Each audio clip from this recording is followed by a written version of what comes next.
Well, it kind of start when you see two of your teammates punching on a training. What's your reaction and how do you approach that as captain of the club? I missed it during the session, and when we came off, I saw those two sort of basically hugging it out in ISO sense, which was basically a couple of elbows and that kind of thing and talking it out. But once I saw the footage, I mean, it happens at training. I mean, we're in a competitive environment. Like, guys get heated, and I love parts of it. It escalated, no doubt, but the fact that those boys made up straight after, that's what you want, to see them do that.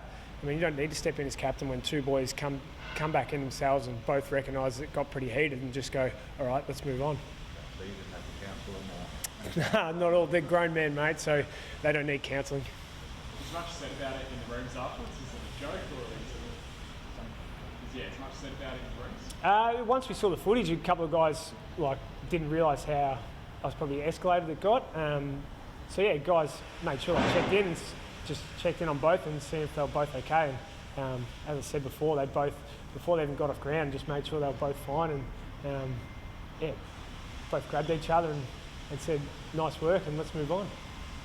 How often has an incident like that happened with your time at the club? Oh, I mean, I wouldn't put a number on it.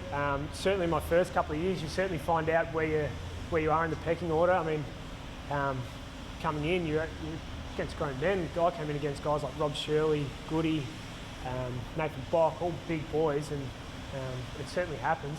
I can remember a few during my time as well that were quite funny over the years. But I mean, that's the thing. You're in a footy club, you're in a competitive environment, and it does get heated, absolutely. And what happens on a footy field always normally stays on there, and as long as we come inside the four walls and it's fine, it's game on. I think Tommy Jonas said this morning that Billy's got a little bit of a niggle in him. How have you found him since coming across? Yeah, that's one thing we absolutely love about Billy, and that's the way we want him to play, is with the aggressive mindset, especially when the ball's in the air and on the ground. We want him hunting that footy. He's a big boy. Has that aggression been sort of noticeable across the board? You've had blokes locked up inside for a couple of months. Do you expect him quite a fire? Certainly our hit out on Saturday was probably a reflection of that. It was really contested. I know I certainly pulled up sore Saturday arvo.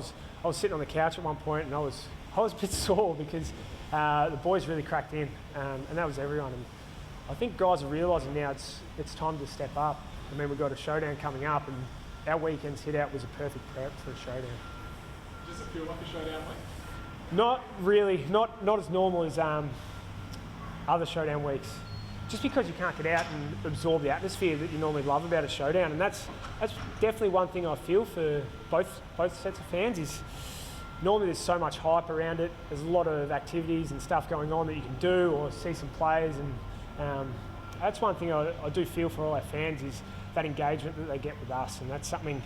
I mean, I'm so pumped to hear there's 2,000 people coming to the stadium. I mean, good luck getting a ticket, but to have that is a great sign for our fans, and I'm certainly feeling for them.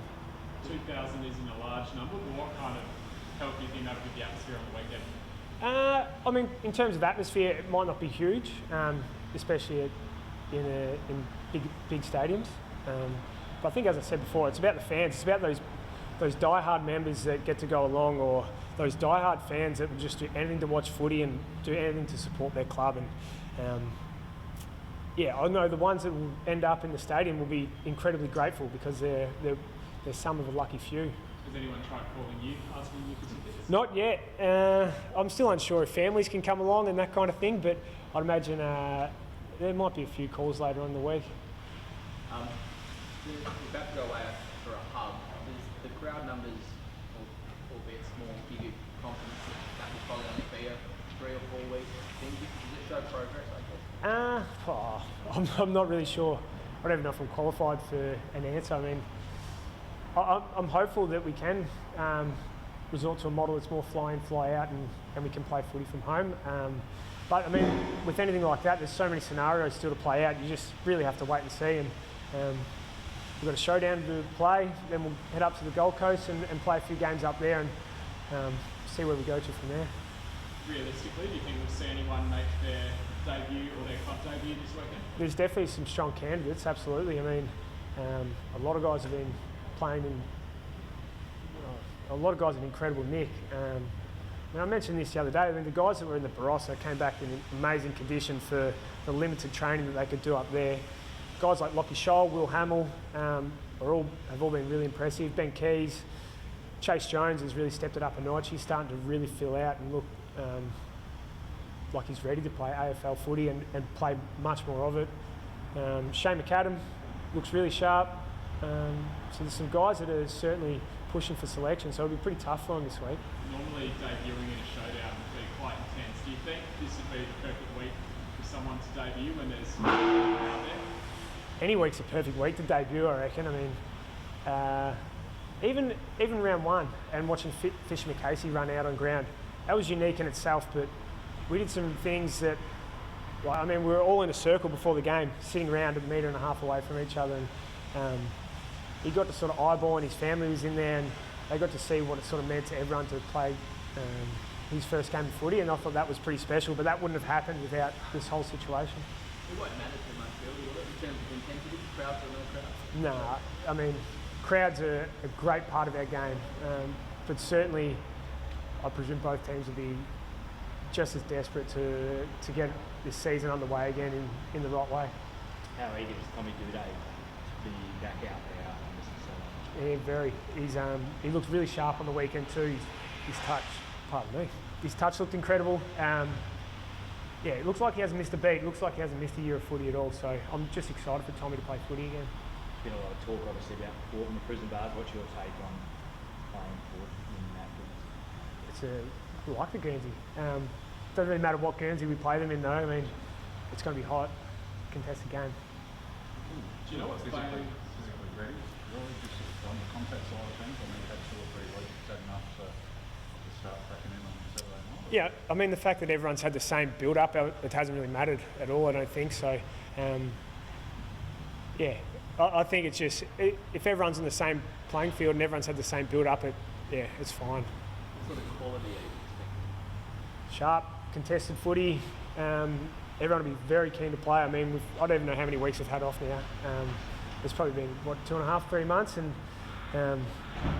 you miss playing footy, you miss running around out there, you miss competition, you miss testing yourself out against other opposition, so that's what everyone's keen for.